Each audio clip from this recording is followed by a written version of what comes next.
There are a few things that are universally considered to be very French. Bread, berets, and a little girl in a yellow hat. Her name is Madeline, and she's as French as the Eiffel Tower. She's the main character of a picture book series. It started in 1939 and has since spanned a whole media franchise. And so today, I would like to explore her 87-year history as the most famous appendectomy patient. I'm so glad I will never have to have my appendix removed in World War II era France. Sounds bad. Sounds unappealing. I like my 21st century healthcare. Which, speaking of healthcare, I'd like to talk about the sponsor of today's video, Grow Therapy. So, I've personally been in and out of therapy since I was a small child. Don't worry, I'm fine. My brain is just out to get me at every possible opportunity. And whether you're dealing with lifelong mental health struggles or just a stressful time, therapy is a great tool to help you live life a little easier. And at Grow Therapy, they strive to create therapy that's easier to access, more affordable, and made to fit real life. It is not a subscription service. So unlike other services, you're only paying per session. It's not locked behind a monthly fee. And Grow Therapy works with over 100 insurance plans, including Medicaid in some states. Sessions cost around $21 with insurance, and some people may pay as low as $0. And you can choose your therapist with transparency. You aren't, blindly matched with someone. You can choose from over 19,000 licensed and vetted providers, see their bios, specialties, and credentials, and filter by identity, gender, language, and more, with options for virtual or in-person sessions. And if it's not a good fit, you can easily switch providers. To learn more about Grow Therapy, head to the link in my description or scan the QR code on screen for a quicker way to find a therapist. The creator of Madeline was Ludwig Bemelmans. He was born in Austria in 1898. So to be clear, he was not French. His father, Lampert, was a hotelier, and also by all accounts kind of a bad guy. In 1904, he had gotten Ludwig's mother, Franziska, pregnant again, and he had also gotten the governess pregnant. And then he left both of them for another woman, who he presumably also got pregnant. I don't know. Later, this governess died by suicide, and so Franziska became a single mother. And she told Ludwig stories about her experience growing up in a convent school. Ludwig was a bit of a troublemaker and a poor student, so at some point he was sent to live with his Uncle Hans and work in hotels. In 1941, he told the New York Times this story about how the head waiter at one of these hotels that he worked for was a very vicious man. He wanted to beat me with a heavy leather whip, and I told him that if he hit me, I would shoot him. He hit me, and I shot him in the abdomen. For some time, it seemed like he would die. He didn't. But the police advised my family that I must either be sent to a reform school or America. Now, is this strictly true? I don't know. In the biography Ludwig Bemelmans by Jacqueline Fisher Eastman, she wrote about different accounts of this story. Writing 10 years later, in 1951, Henry C. Pitts reported both the America or a reform school version of the story, along with yet another.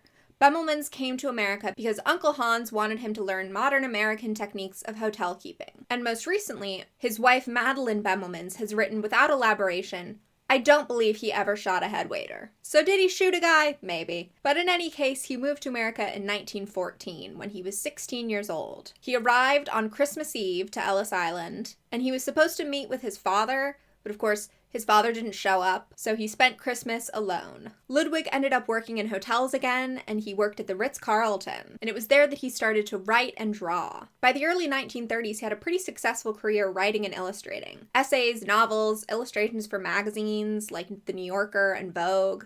And in 1934, he married his wife, Madeline. It is spelled and pronounced differently than the iconic character Madeline. He made that change because Madeline is easier to find rhymes for. And your grandfather, where did he get the idea for Madeline? Who is the model for Madeline? Well, he always talked about my mom, his daughter, his wife, and his own mother. And my grandmother's name, his wife's name, was Madeleine, but doesn't rhyme with anything nearly so well as Madeline. So I'm almost positive that that's why he changed that part of it. Also in 1934, he published his first children's book, Hansai. In 1938, Ludwig and his wife took their daughter Barbara to France. And it was here that he came up with the idea for Madeline. This Madeline treasury has an essay at the end called Isle of God, The Origin of Madeline. Ludwig explains how he took his wife and daughter to a French island, which name translates to the Isle of God. And for 2 pages of this 3-page essay, he really sets the scene for us. This kind of makes sense because I believe he did quite a bit of travel writing, but I was reading it like, what does this have to do with anything, Ludwig? But one day on this vacation, Ludwig was riding his bike, and he got hit by the only car on the island, which belonged to the baker. And Ludwig was like, hey man, can you drive me to the hospital? Because you hit my arm with your car. And the baker was like, well, legally in France, the car has to stay at the site of the accident, so no, I cannot drive you to the hospital. And so Ludwig walked all the way to the hospital. He then stayed in the hospital for 2 weeks while they set his arm. And in this hospital, there was a crack in the ceiling that looked a bit like a rabbit. And in the next room to Ludwig, there was a girl who had just gotten her appendix out. This experience inspired the story of Madeline. While he was in France, he did some sketches. And when he got back to New York, he wrote the opening lines of the story on the back of a menu. Ludwig's grandson tells this story slightly differently. In the version he tells, Ludwig was hit by a car that just so happened to be an ambulance, and then the ambulance took him to the hospital. But regardless of the specifics of the car, this experience is what inspired the book Madeline. And the character of Madeline was inspired by Ludwig's mother, his wife, and his daughter. This first picture book was published in 1939. The book takes place in Paris at a boarding school. When I was a kid, I definitely thought it was an orphanage, which I think is a pretty common misconception. At least for me, part of it was that there's a lot of orphan media for children. Like, orphans are pretty common in kids' books. But it's a boarding school with 12 students, and Madeline is the smallest of the girls. It sort of comes up later that Madeline is actually from America, so she's an American girl attending this French boarding school. But that information, basically never comes up. Madeline experts say it very confidently, actually, she's American. And I'm like, I guess I'm taking your word for it. I don't know. The girl's teacher is Miss Clavel. And another misconception here, she is not a nun. She's wearing an old-timey nursemaid outfit, so that's why she looks like she's wearing a nun's habit. Her name, Miss Clavel, was possibly inspired by his old governess. When he was a child, he couldn't pronounce Mademoiselle, so he called his governess Gazelle, which then got turned into Clavel. Before we go further, I have to ask, to set the record straight, this is a boarding school. But since parents seem absent, as a kid, I, for one, had this idea that it was something of an orphanage, and also that Miss Clavel, who is the woman in charge, I always thought she was a nun. Yeah, it's not an orphanage, she's not a nun, and Madeline is not French. Which, and I used to get almost indignant over it, but now these things take on a life of their own, and sometimes misperceptions are the stuff of legends. Well, it is a cross-cultural thing. Miss Clavel wears what looks like a nun's habit. Right, and if you look at the original, though, you'll notice also that the nurse is wearing what looks like a nun's habit, and it was just if a woman was in the workplace, she would wear the wimple. Mm-hmm. And just the idea that kids would be sent away at 5 to boarding school, which was not at all odd to Madeline's original readers, seems complete anathema now. The art style of the books has been described as expressionist. This was an art style that began before World War I in Germany, and it's very loose and sketchy and expressive. A lot of the artwork in Madeline is monochrome, black and white and yellow. The book opens in an old house in Paris that was covered with vines. Lived 12 little girls in 2 straight lines. In 2 straight lines they broke their bread and brushed their teeth and went to bed. They smiled at the good and frowned at the bad, and sometimes they were very sad. They left the house at 9:30 in 2 straight lines, in rain or shine. The smallest one was Madeline. She was not afraid of mice. She loved winter, snow, and ice. To the tiger in the zoo, Madeline just said, "Pooh-pooh." Now, the main plot of this picture book is the appendix stuff. So Miss Clavel wakes up in the middle of the night and just knows. She has a sixth sense that something is wrong. And so she goes to check on the girls and she sees that Madeline is crying. The doctor says that it's her appendix. So she has an emergency surgery and then wakes up in a room with a crack on the ceiling that looks like a rabbit. Miss Clavel and all the other girls visit her, and she's received lots of toys and candy and a dollhouse from Papa. She also has a big scar on her stomach, which she shows everyone. That night, Miss Clavel senses that something is wrong again, and she goes and checks on the girls, and they're all crying, "Boo-hoo! We want to have our appendix out too." "Good night, little girls. Thank the Lord you are well, and now go to sleep," said Miss Clavel, and she turned out the light and closed the door And that's all there is. There isn't any more. Me ending a YouTube video. So that's the first book. Then we get a bit of a time skip to 1952 with the first ever Madeline animated short. In an old house in Paris that was covered with vines lived 12 little girls in 2 straight lines. This was an adaptation of the first book produced by United Productions of America. It was nominated for an Academy Award for Best Short, but it lost to one of the Tom and Jerry's.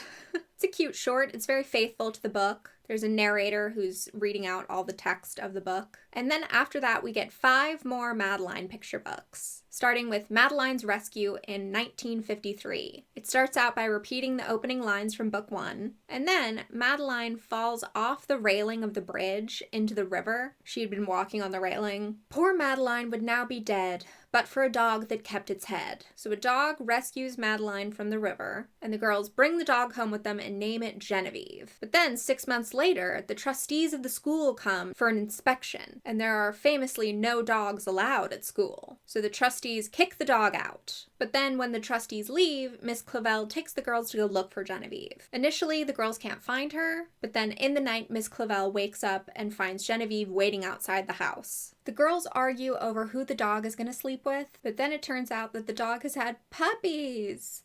So there is enough hound to go around. In all of the future Madeline stuff, they don't have the puppies. So I'm assuming that Miss Clavel, after one night, was like, okay, we can't have like a litter of puppies. Madeline and the Bad Hat, 1956. The Spanish ambassador moves in next door, and he has a little boy named Pepito. But Madeline can sense that Pepito is up to no good, so she calls him Bad Hat. And even though Pepito's always nice in front of Miss Clavel, to the girls, he's very rude. He's always taunting them and hitting them with slingshots. At one point, he invites the girls to see his collection of animals that he's captured, but Madeline says that they're not interested. Then he dresses up as a bullfighter, but Madeline says that they're not impressed. Miss Clavel thinks that he just needs some sort of outlet for his energy, so she gets him a toolbox. And he's building something with the toolbox, and Miss Clavel is like, oh, how nice. But what he builds is a guillotine, and he uses it to kill some chickens, which the cook then prepares for him. Then he brings a mysterious bag to a pack of dogs, and it turns out that in the bag is a live cat, and he wants to get the dogs to chase it. But instead, the cat jumps on his head, and so all of the dogs start attacking him. And now, just listen to the poor boy crying, Au secours! Au secours. Au secours, which you must cry if by chance you're ever in need of help in France. Miss Clavel is able to rescue him because she's very competent, and Madeline makes sure that the cat is okay. The girls visit him as he's recovering and he's all bandaged up, and Madeline says she thinks it serves him right for that whole cat stunt he pulled. And Pepito agrees. He says he's turning over a new leaf. He becomes a vegetarian and releases all of his animals, and he even tries to release the animals at the zoo. But then Madeline says that he is forgiven. Madeline and a word for the Romani people that I am not going to say because it is a slur. If you didn't know that, now you do know that. From 1959. I feel like we could have called this book Madeline and the Carnival, because that's also what it is. Pepito invites the girls to go see a carnival, but while they're at the carnival, there's a sudden horrible rainstorm. So Miss Clavel takes all the girls home, but what no one realizes in the commotion is that Pepito and Madeline were still up in the Ferris wheel. And then I had to look up the history of Ferris wheels. Apparently wooden spinning pleasure wheels date all the way back to the 1600s, but our modern conception of a Ferris wheel was invented by George Washington Gale Ferris Jr. for the 1893 World's Fair, which I don't know how old I thought Ferris wheels were, but apparently 1893. Pepito climbs down from the Ferris wheel to go and get help. At this point, it's late at night, so the carnival owners put Madeline and Pepito to bed in the caravan, and then that night the carnival leaves to go to its next location. So Madeline and Pepito aren't intentionally running away with the circus, but they don't seem to mind that it's happening. Madeline then sends Miss Clavel a postcard to let her know that they're fine, and then Miss Clavel is going to use this postcard to try and find them. So like go to where the postcard was sent from. The lady in charge of the carnival sees in her crystal ball that Miss Clavel is coming, and she is not happy about it. So she has the kids get inside of a lion costume and she sews them into it. I mean, I think what we're saying is that she's trying to kidnap them, right? I mean, I guess that's how they ended up traveling along with the carnival in the first place, is they just kind of took the kids with them. And then I was like, isn't that maybe a stereotype about the Romani people that they steal children. So that's not good. Probably don't put that in your book.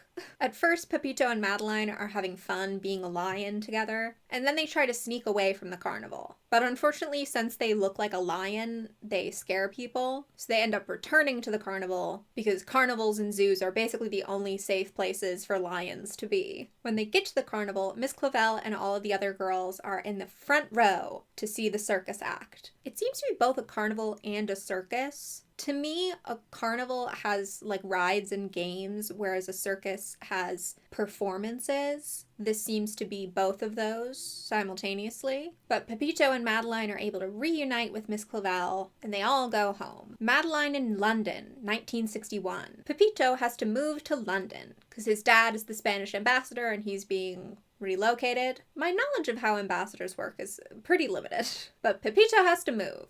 And everyone's all sad. And so his parents call Miss Clavel to invite all the girls over for Pepito's birthday. So all the girls and Miss Clavel travel to London. Miss Clavel realizes that they haven't gotten Pepito a gift, and Madeline says that he really wants a horse. Which in my opinion, a horse is not a gift that you can just spring on somebody, especially people who travel from country to country with some level of regularity. But they get Pepito a horse. It's like a retired horse. It used to lead the Queen's horses. So Madeline and Pepito get on his back, but when the horse hears the Queen's Guard's trumpet, or whatever, it takes off because it assumes that it's still following the Queen's horses protocol. I don't know. The horse runs off with Madeline and Pepito, and they run through the city. So Miss Clavel and the girls have to chase after them. They all make it to Buckingham Palace, where they reunite, and they go back to celebrate Pepito's birthday. Somehow, despite the day's antics, they forget about the horse and don't feed it that night. I'd think after the day they've had, they'd be very aware of this horse. But the horse ends up eating everything in the garden, and so now the gardener is very sad. And Pepito's parents are like, we can't keep this horse. Which is a very rational decision, I think. So then, Madeline and the girls take the horse, and they bring the horse back to Paris. And it's now going to be their horse. Which again, I don't know if that's a great place for this horse to be. Like, this is a girls' boarding school. Do you have horse stables? At the end of the book, we see the horse sleeping in the house, so it seems like we don't. A horse is just a really big commitment. It's a large animal. Then finally, we have Madeline's Christmas. This was originally published in McCall's magazine in 1956, but it was not published independently until 1985. So it's chronologically considered the last of the 6 original Madeline books, even though chronologically it was written earlier than most of them. The book opens with the usual opening lines, and then says, "It was the night before Christmas, and all through the house, not a creature was stirring, not even the mouse. For like everyone else in that house which was old, the poor mouse was in bed with a miserable cold." So everyone in the house is sick except for Madeline, and so she's taking care of everyone. But then a rug merchant comes knocking on the door, and Madeline buys all 12 of the rugs he has for sale. Then the rug merchant realizes that without all those rugs, he's actually pretty cold. The rugs he was carrying were really warming him up, and now he's outside in the cold Paris winter. So he comes back to the house, and Madeline helps to warm him up. Then we learn that this rug merchant is actually a magician, and he says to Madeline, "Ask me what you will." I think implying like she can make a wish or ask for something magical, but instead she asks for help with the dishes. And so he does the dishes with magic, and then he makes all 12 of the rugs fly. So all of the girls are able to take a flying rug back home for Christmas, and they all come back in time for New Year. So those are the 6 original books. In 1959, there were a few more short films. These were produced by Macmillan Films and Rembrandt Films. They did Madeline's Rescue, Madeline and the Bad Hat, and Madeline and the Word I'm Not Saying. And these are quite similar to the 1952 short. There were also Madeline audiobooks at this time. Carol Channing voiced the first 5 books. In an old house in Paris that was covered with vines lived 12 little girls in 2 straight lines. In 2 straight lines, they broke their bread and brushed their teeth and went to bed.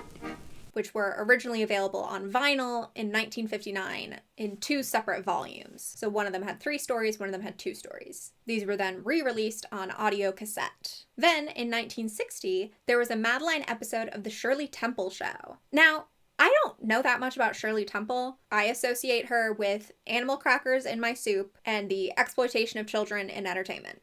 And so when I heard the Shirley Temple show, I assumed that she was going to be a child. But in fact, this show was made when she was an adult. This show, it aired between 1958 and 1961 under a few different names. And it was an anthology children's series, and each episode is a live-action adaptation of a different children's story. Shirley Temple is the host of the show, and she also stars in some of the episodes. And they did a Madeline episode. The episode opens with Shirley Temple chroma keyed over various Madeline illustrations, introducing the story. Remember, in an old house in Paris that was covered with vines, lived 12 little girls in 2 straight lines.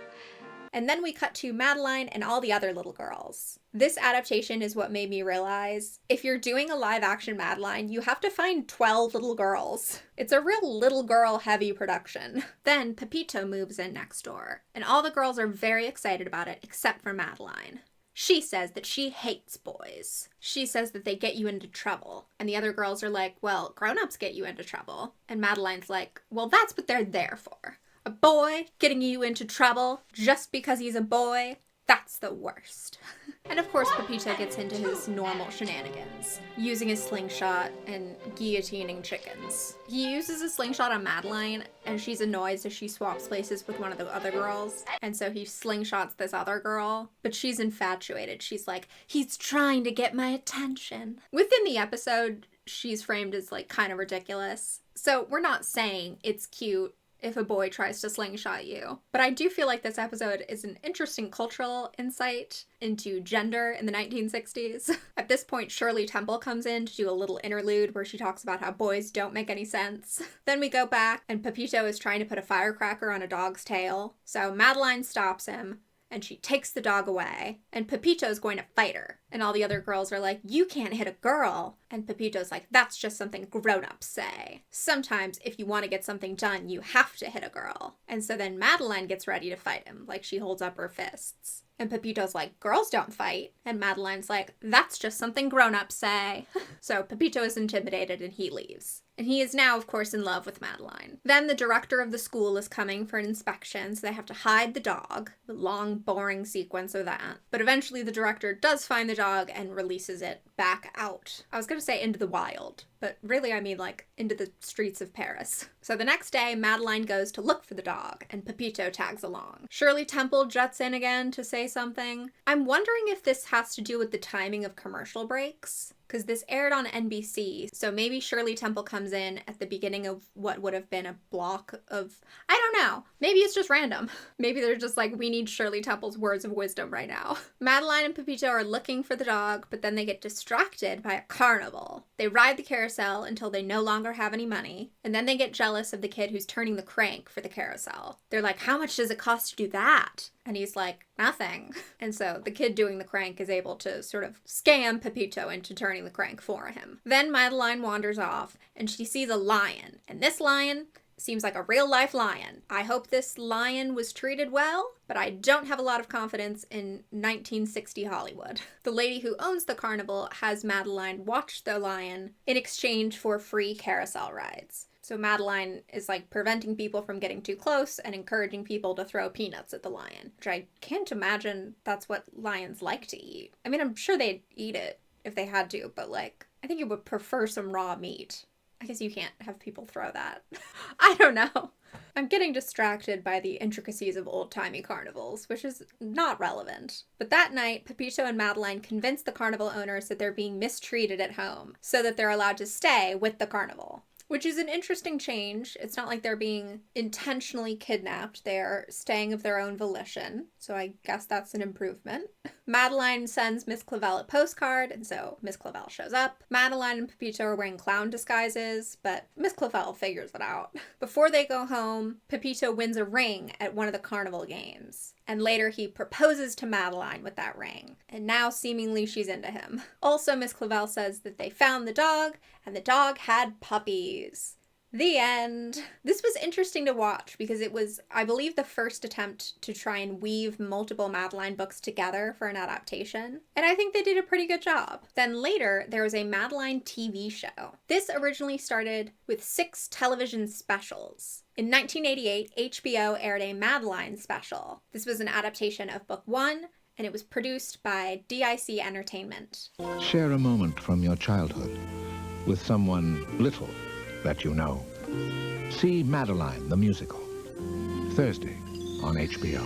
It did very well and was nominated for an Emmy, and so they made 5 more specials for each of the other books. These aired on what at the time was called the Family Channel. I knew it as ABC Family, now it's Freeform, and this was in 1991. These are all pretty faithful adaptations of the books. The one interesting note is that they're all musicals. The specials also featured Christopher Plummer as a narrator who speaks in rhyming couplets to sort of emulate the narration in the books. In an old house in Paris that was covered with vines lived 12 little girls in 2 straight lines. After the success of these specials, the Family Channel then commissioned a TV show. Enchanté, mademoiselle. Make sure you're in line to watch Madeline, Saturday morning at 8:30 on FAM TV.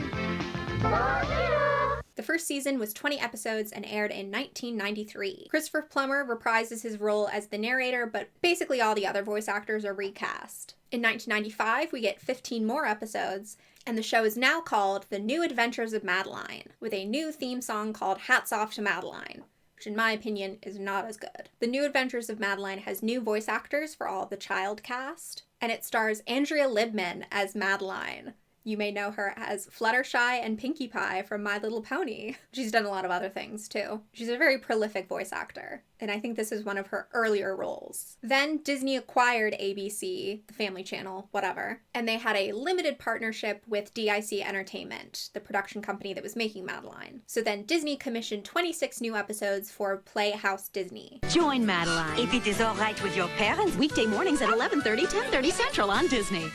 The show ended in 2001, and that was the end of the Disney partnership. Later on in the timeline, DIC Entertainment is acquired by WildBrain, and they are the current rights holders for a lot of the Madeline stuff. They're also the rights holders for Strawberry Shortcake. So when I saw DIC Entertainment, I was like, I know you. The more videos I make, the more there are reoccurring companies and people, because obviously it's all the world of children's entertainment, so things pop up in different ways. Also in the 90s, as a tie-in to the animated show, there were educational video games. These were released from 1995 to 1999. In 1995, we have Madeline and the Magnificent Puppet Show, A Learning Journey. 1996, there's Madeline Thinking Games and Madeline European Adventures. In 1997, there's Madeline Classroom Companion, Preschool and Kindergarten, and Madeline Classroom Companion, First and Second Grade. 1998, there's Madeline Thinking Games Deluxe, Madeline Rainy Day Activities, Madeline First and Second Grade Reading, Madeline First and Second Grade Reading Deluxe, and finally, in 1999, Madeline First and Second Grade Math. It's my understanding that bits and pieces of various games were repurposed for some of these compilation games, so I think there's overlap as to what is in these games. But they all seem to be your standard point-and-click computer games with educational mini-games. Then, in 1998, there was a theatrically released live-action Madeline movie. The movie opens with the opening lines of the story, and then we see our 12 little girls, some of whom are French and some of whom are British. Again, making a Madeline adaptation means you need 12 little girls, and these little girls are pretty good. They get a lot of banter and comedy one-liners. They're yelling over each other a lot. I thought they were all pretty fun. Miss Clavel is played by Frances McDormand, and she is a nun in this version, like wearing a cross and everything. Cross? A cross from where? Madeline is British, and she is played by Hattie Jones. So we get some of Madeline and the other girls being goofy around Paris. And then in the night, Madeline has to have her appendix out. Madeline and Miss Clavel go to the hospital, and Miss Clavel tells hospital staff that Madeline is an orphan and a ward of the church. So this movie certainly didn't help the orphan and nun misconceptions. I'm sure some of you with memories of this movie were very confused earlier. I don't know if they made these changes for story reasons, or because those misconceptions are so popular that they didn't want to confuse kids. Probably a mix of both. The next day, all the girls come to visit Madeline, and one of the girls, named Vicky, is Madeline's rival. A detail that I really like is that Vicky wears her hair in curls, and whenever we see her at nighttime, she has in, like, rag curls. That evening in the hospital, Madeline sneaks off to visit Lady Covington. Lord and Lady Covington are the owners of the boarding school. Hi there, Madeline visits her, and Lady Covington is very happy to see her, even though she looks quite frail. We learn that Lady Covington cares a lot about the school because she went there as a little girl. Then Lord Covington shows up, and he's very grumpy, kicks Madeline out of the room. The next morning, Miss Clavell picks up Madeline and tells her that Lady Covington passed away in the middle of the night. When they get back to the house, there's a ton of ruckus because the Spanish ambassador is moving in next door. We meet Pepito, who rides a Vespa, and we see that his parents leave him alone a lot. All the girls like him, except for Madeline. That night at dinner, all the girls were making a ruckus, and then Lord Covington shows up. He tells Miss Clavell that he had disagreed with his wife about funding the school, and so now he's closing it. In the middle of the night, Pepito tries to scare the girls, but Madeline yells at him, and he runs off. Miss Clavell, who's concerned about this whole Pepito situation, goes to his house to bring him a toolbox. And there, she meets Pepito's new tutor, which he's very suspicious because we saw him spying on the ambassador's house the other day. And in this conversation, the tutor is flirting with Miss Clavell, who is a nun. He's like, "What you do on your day off?" "I pray." Later, while the girls are doing their school lessons, Lord Covington shows up to prepare the house to be sold, so cleaning and repairing things, and he kicks them out of the classroom. And he has the workers paint over the pencil marks on the wall that are tracking the girls' heights. But Miss Clavell redoes all the marks in the girls' bedroom. Later, the girls go to the ambassador's house for Pepito's birthday party, and Vicky has this preposterous curly hair, which I love. And while wandering through the house, Madeline sees the tutor and a clown scheming together. Then, of course, later, she and Pepito get into a huge fight, because he was going to feed a live mouse to his snake. Miss Clavell makes all the girls come home, but before they leave, Madeline steals the keys to Pepito's Vespa. The girls all have to write lines, and everyone is now very annoyed with Madeline. And so the next day, while they're on their morning walk, she stands up on the railing of a bridge and emphatically tries to convince them that Pepito is bad. And then, of course, she falls into the river. A random stray dog saves her and then runs away. Miss Clavell takes Madeline home, and she's like, "You're giving me gray hairs." And Madeline is like, "Can I see?" While she's laying in bed recovering from falling into the river, she overhears Pepito telling his tutor that his keys to the Vespa are missing. And at first, Madeline's very smug about this. She's like, "Yes, I pulled off this scheme." But then the tutor tells Pepito that you don't need a key, you can just use a paperclip. And Madeline is defeated.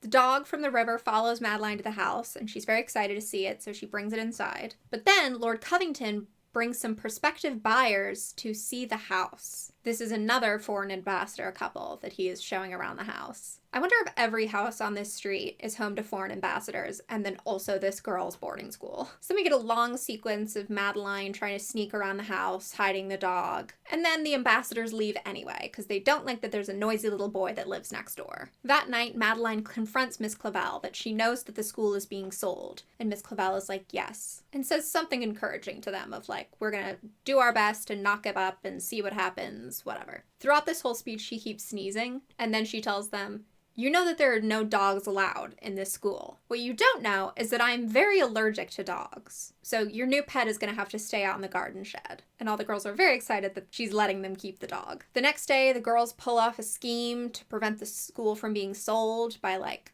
sabotaging the showing to the next prospective buyers. Pepito gets involved using firecrackers. And Miss Clavell is kind of amused by this whole thing, because she, of course, also doesn't want the school to be sold. We check in with Pepito, and the tutor tells his parents that he's going to take Pepito to the circus as a reward for all of his good work. And the parents are like, "Oh, what a great idea, we'll come too." And the tutor's like, "Ooh, not what I was going for. They're going to ruin my evil plans." That night, Lord Covington tells Miss Clavell that he's going to close the school whether or not it sells. After the day's sabotage, he wants them out of here. And he gives Miss Clavell letters to send out to the parents to tell them that their kid's going to have to be moved to a different school. And Miss Clavell is like, "We won't be needing this one. Madeline has no family.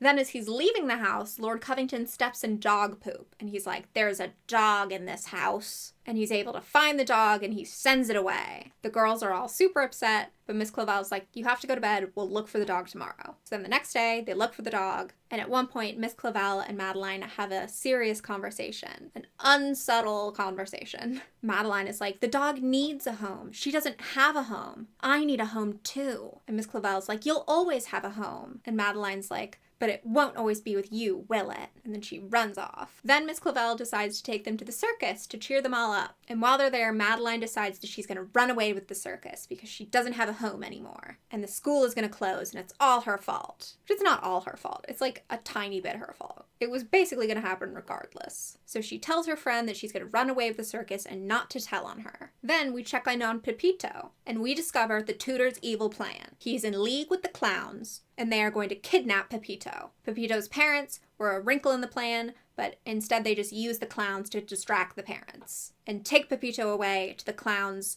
prop truck that's like a moving van sized, I would say. Meanwhile, Madeline is wandering around the back of the circus being sad, and she sees Pepito being kidnapped. So she goes to confront the tutor, and then she is kidnapped as well. So both of the kids are now locked in the clown's truck. The clowns are complaining to the tutor, and the tutor is like, well, 2 kids means 2 ransoms. Meanwhile, Miss Clavel is taking all the girls home, and Madeline's friend holds up Madeline's hat next to her for head count to like make it look like Madeline is sitting there because she's going to cover for Madeline running away. And so at this point, nobody knows that Madeline is missing except for her friend who thinks that she's missing on purpose. But when they get back to the house, the friend comes clean to Miss Clavel and tells her that Madeline has run away. Miss Clavel goes back to the circus. Miss Clavel and Pepito's parents try to talk to the police, and the police are like, well, we put out alerts everywhere. Leave it up to us. Of course, Miss Clavel takes the dog and goes looking on her own. They're not going on foot, they're going in the car. That night, as Pepito and Madeline are tied up in the back of a truck, they have a heart-to-heart, and they are now friends. And then the next morning, they use all the props in the clown truck to free themselves. And they drive away on the clown's motorcycle. They start it using Madeline's hairpin instead of a key. We set that up earlier. At first, Pepito is kind of reluctant to drive this motorcycle. She's like, you know how to drive one. And he's like, this is a motorcycle. I drive a Vespa. It doesn't even have gears. Which is funny because it never occurred to me what the difference was between a motorcycle and a Vespa. And I guess now I know.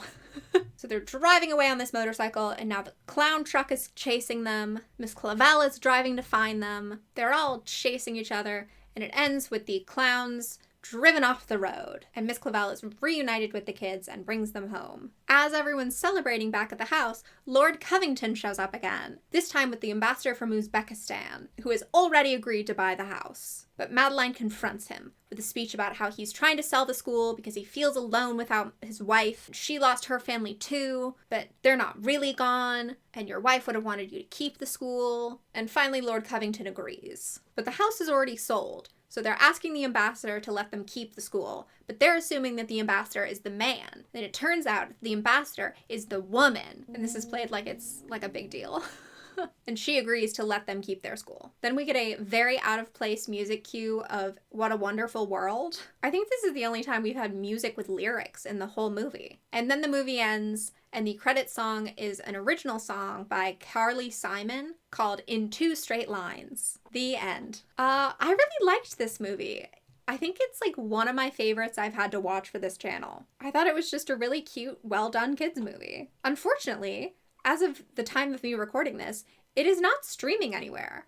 I had to pay $3.99 to rent this movie. So it's not even like I can tell you to go watch it. So someone get on that. Someone fix that. Then there were 3 full-length animated specials. These tie in with the cartoon, so they're in the same art style, and they are also musicals. The first one is Madeline Lost in Paris from 1999. The movie opens with Miss Clavel, who is sick, and all the girls are talking about what their families do to make them feel better. And Madeline is sad because she used to have a family, but she doesn't anymore. Again, perpetuating the Madeline is an orphan. misconception. And Miss Clavel tells the girls that you can choose your family. It's not just what you're born into. And I was like, oh, this is going to be like the Tigger movie, which I watched recently for my Winnie the Pooh video. Then Madeline gets a letter from her long-lost uncle from Vienna. His name is Uncle Horst, and he shows up at the boarding school. He says that he plans to take her to finishing school in Vienna. Everyone's very upset about this because they don't want Madeline to leave. So over dinner, they try to convince him to let Madeline stay, but he is unconvinced. Later, the head of the school is talking to Uncle Horst and mentions Madeline's inheritance to him, and he acts very suspicious about it. The next day, it's time for Madeline to go to Vienna, and so all the girls give her gifts and cry, and Miss Clavel gives Madeline her mother's beads. They leave, but then Uncle Horst takes Madeline to the metro station instead of the train station. Madeline is concerned, so she starts leaving a trail of beads behind her, like Hansel and Gretel. Uncle Horst takes Madeline to the end of the line and brings her in to a child labor lace-making sweatshop. Madeline is going to join some other little girls making lace, and the evil villains are going to steal her inheritance. There's an evil lady in charge of the lace empire, and she used to be a dancer, but now she's bitter and old, and she threatens to cut the girls' hair off. All of the girls in the lace-making shop are orphans, and Madeline makes friends with a girl named Fifi. There's various escape attempts, and Madeline's standing up to the evil lady. Meanwhile, Pepito and the girls are looking for Madeline. They take the dog Genevieve, and they find the trail of beads. Then Miss Clavel works with the police, and they are able to capture Uncle Horst, who then, under duress, leads them to the lace shop. The girls and Pepito also find the lace shop, and we get a whimsical escape sequence and capture of the evil lady. And it turns out that the evil lady is bald and has been wearing a wig. She's bald! She's bald and she's torturing people who have hair! Madeline is then able to go home, and she receives some reward money for leading to the arrest of the villains. And she uses this reward money to open a girls' school for her orphan friends. The end. My Fair Madeline in 2002. So at this point, the animation production company had ended their partnership with Disney after the show ended. The show ended in 2001. And with the show being over, I think everyone's contracts were up. So this movie has a completely different voice cast, including Whoopi Goldberg as Miss Clavel. The second Miss Clavel opened her mouth, I was like, who is that?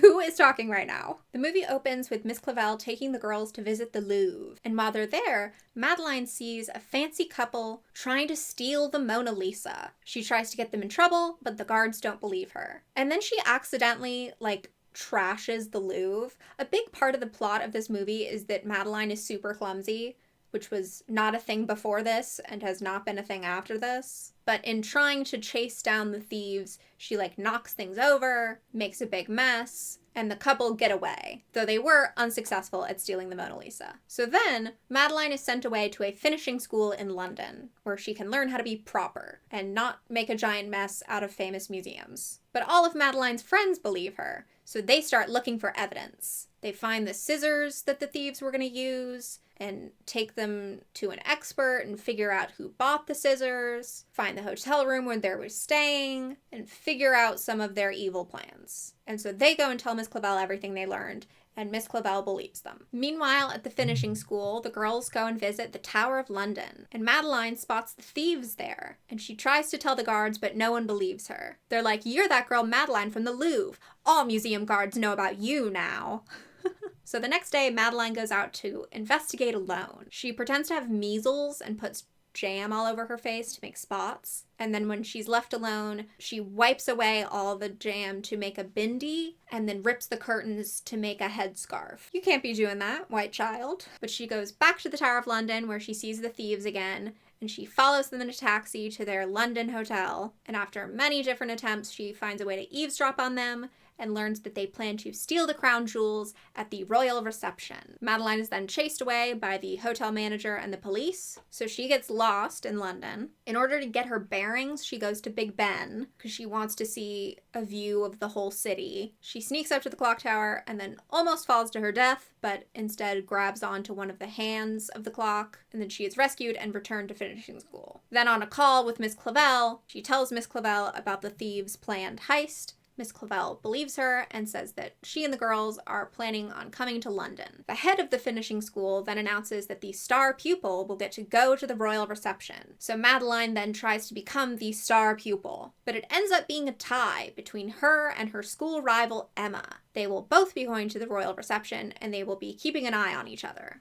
At the royal reception, Madeline sees one of her friends and tells her the thieves' plan, but then the thieves have to change their plan, so that information was useless. The thieves distract a guard and use a smoke bomb and steal the scepter and crown. At this point, one of the thieves is dressed as one of the royal guard, and he has the scepter. So Madeline attacks him, but then she gets in trouble for attacking one of the royal guard. And then Emma exposes the scepter, and she gets all the credit for saving the day. Madeline and her friends go and follow the other thief, who has the crown. The thief then hands the crown to Madeline, making it look like Madeline stole the crown. And so both Madeline and the thief are arrested. Emma then feels guilty that she lied, and she confesses that Madeline actually saved the day. So Madeline is released from jail, and she is knighted and given a medal. I was browsing the Madeline wiki, and in the trivia section for this film, there is a piece of trivia that is not terribly impartial, not terribly objective. This film is widely disliked by fans due to Madeline being reduced to a butt monkey, as well as the movie being subjected to a bad plotline. Granted, the premise of the events of the movie are somewhat decent, but the execution was just ridiculous. I don't think that is what trivia is, but I was very happy to read it. Then finally, of the animated movies, we have Madeline in Tahiti from 2005. Miss Clavel brings up the idea of retiring somewhere warm, and all the girls panic that she's going to leave them. And Pepito suggests that they take her on a vacation to Tahiti. He's pretending to go surfing as he's telling them this, and by doing that, he accidentally breaks one of the branches on Miss Clavel's rose bush, but he convinces Madeline not to tell Miss Clavel about the rose bush. Later, the girls learn that there is a volcanic scientist from Tahiti who will be speaking at the Ministry of Science. So Madeline plans to go so she can ask him about Tahiti. Don't know how that will be useful, but she meets him, and he's nice, but he's running late. He's like running into the car, and he accidentally leaves his briefcase behind. Then a large man with a scar on his face tries to steal the briefcase, but Madeline and her dog stop him. Why are all these animated specials about crime and Madeline stopping crime from happening? As a thanks for saving his briefcase, the scientist offers Miss Clavel and the girls a trip to Tahiti. I don't know how this is being funded, maybe by the Ministry of Science, maybe he's just calling in favors with all of his friends in Tahiti, I don't know. But he's going to bring 13 people on a vacation to Tahiti. While the scientist is talking to Miss Clavel, the Scarface man, which is what they always call him, is in the backyard, spying on them, and he destroys like all of the rose bushes. When Miss Clavel sees her ruined rose bushes, she assumes that it was Pepito, which he did damage one of the rose bushes a little bit, but he didn't do all of this damage. Pepito and Madeline don't see the damage to the rose bushes, and then there's miscommunication where Madeline is like, well, I'm sorry I didn't tell you, and Miss Clavel is like, oh, you knew about this, but what Madeline is thinking about is the minor damage. She doesn't know about this major damage. So now everybody's annoyed with each other. As Pepito's leaving, he sees Scarface spying on the house, and he's very concerned that Madeline is in danger. So his plan is to stow away on the boat to Tahiti so he can protect Madeline. Madeline is initially upset that Pepito is a stowaway, but she is happy to have him there. And then the girls have to keep Pepito a secret. They arrive at Tahiti, and we find out that Tahiti is known for Pele, the fire goddess, and we see the big volcano. And there are also very valuable pearls in the ocean around Tahiti, and so there are people diving for pearls. As Miss Clavel and the girls are checking into the hotel, Pepito falls out of the trunk he was hiding in. And now Miss Clavel is very upset that she has a child stowaway with her in a foreign country. We check in on Scarface Man and his thugs, and we learn that his plan is to steal the scientists' research, which will allow them to make the volcano erupt on command. And while the city is evacuated, they will go in and steal all of the pearls and make a fortune. Back with the kids, Pepito's parents plan to pick him up, but in the meantime, he's just gonna hang out. The kids all meet the scientist's son, who is nicknamed Taro, because he loves eating the taro root. And they have fun, surfing. Meanwhile, Scarface steals the papers from the briefcase and successfully builds the volcano device. But in order to get the volcano device to work, it has to be set up inside the volcano. Taro, the scientist's son, knows how to get into the volcano to the secret shrine, and so the criminals are going to wait until Taro goes there and follow him. Meanwhile, there's a lot of Madeline and Pepito bickering because Pepito's jealous of Taro. Madeline's annoyed that they keep getting in trouble. Pepito doesn't like talking about the superstitions around Pele, the fire goddess, because Taro is explaining to them that certain things are bad luck. And Pepito's like, that's ridiculous. But Madeline wants to see the shrine to Pele inside of the volcano. So they all go and visit the shrine while the criminals are secretly following them. And then Pepito, because he doesn't respect Pele, steals a carved statue from the shrine to be a souvenir. And then after that, they start having really bad luck. Later, Madeline sees the statue in all of Pepito's stuff, and she's like, hey, you stole this from the shrine. And then the volcano erupts because of the volcano device. And Madeline is like, this is all because of Pepito angering Pele. I need to take this statue back to the shrine. So she leaves, and then the scientist realizes that someone must have made his volcano device. And so Pepito realizes what's going on with the criminals, and he runs after Madeline. In the volcano, Madeline and Pepito make up, and they work together to push the device into the core of the volcano and return the statue to the shrine, which stops the volcano from erupting, and all of the criminals are arrested. The end. I'd like to briefly talk about some of the toys that Madeline has had. A lot of Madeline toys have been made by Eden Toys. They did little posable dolls where you can buy extra clothes for them, and there's a Miss Clavel doll, and they also did this very cute dollhouse for them. They also did a rag doll that has the appendectomy scar on it, and there's this fold-out dollhouse that I really like. I think that's really cool. There have been tons of Madeline dolls over the years. She's very cute. So what's happening with the brand now? Well, Ludwig Bemelmans passed away back in 1962, and in 1970, his grandson was born, John Bemelmans Marciano. So they never actually met, but John has tried to continue Ludwig's legacy. In 1999, the book Madeline in America and Other Holiday Tales was released. This is a collection of short stories that had been published other places previously, and only one of them is a Madeline story, about Madeline getting an inheritance from an American relative. But that story and other stories were compiled, and John did the illustrations for this book. Also in 1999, John released a biography of Ludwig, Bemelmans, The Life and Art of Madeline's Creator. He has also continued the Madeline series with multiple original books. Madeline Loves Animals, Madeline Says Merci, Madeline and the Cats of Rome, Madeline at the White House, and Madeline and the Old House in Paris. Madeline at the White House was originally planned to be a collaboration between Ludwig Bemelmans and Jackie Kennedy. They became friends over the course of his life, but Ludwig passed away before they could complete the project. It was actually begun 50 years ago, somewhat. My grandfather was friends with Jacqueline Kennedy. And they had a correspondence back and forth, which you can actually see if you ever go up to the JFK Library in Boston. These fantastic drawings that he sent her back and forth. And they had talked about collaborating on a book. And the idea was that the first lady was going to write the words and my grandfather would do the pictures. It was going to be something like Madeline Visits Caroline or A White Mouse at the White House. They kind of ran through different ideas. But at the time, my grandfather was working on a book that was going to be called Madeline and the Magician. A very early version of the book became Madeline's Christmas, which I'm sure many of you guys have read. Anyway, unfortunately, he passed away before he could ever get too far on the book he was going to write with Mrs. Kennedy in 1962. So John went in and finished it. The 90s was really the heyday of Madeline content. We haven't been getting a lot of it since then, but hopefully there will be some new Madeline sometime soon. It's funny, so much of the Madeline adaptations being from the 90s, you'd think I would have caught some of it, considering I was a 2000s kid, but somehow all of the reruns and all of the media completely passed me by, so it was cool getting to see all of this Madeline stuff that I had no idea about. Thank you again to Grow Therapy for sponsoring this video. Make sure to check them out with the link in the description. And a big thank you to my patrons, with a special shout out to Court, Austin Poston, and Melanie Mermaid. In case you didn't know, I have a Patreon where I post monthly bonus content. It's just for fun, no pressure. I'm Sarah Seraph on all social media, and as always, all the sources I use for this video will be linked in the description. And that's all there is. There isn't any more. So, bye!